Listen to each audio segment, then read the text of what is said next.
We have seen this push imekuwa kitoka, that is from the teachers commissions or organization, that is from the NAT and also from KUPPET.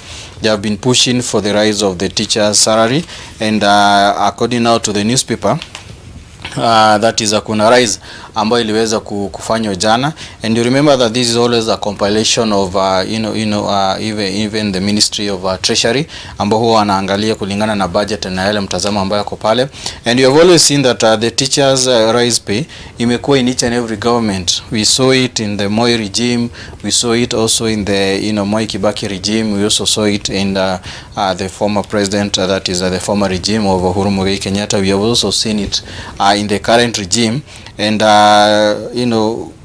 according now to the newspaper, celebration by teachers over recent that is sealed. So the deal is composed of 33 billion pay.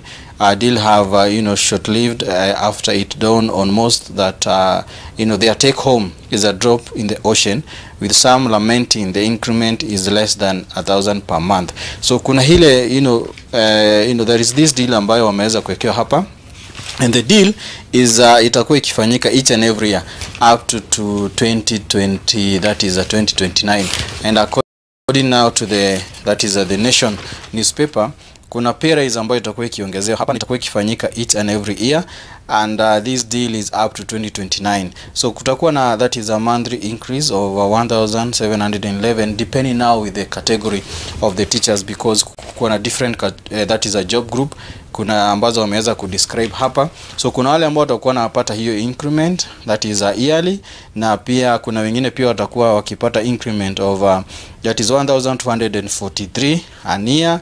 Pia ninaona pia kuna another job group ambayo imekuwa listed here, ambao pia watakuwa wakipata, that is 599 that is their monthly on addition to their monthly pay.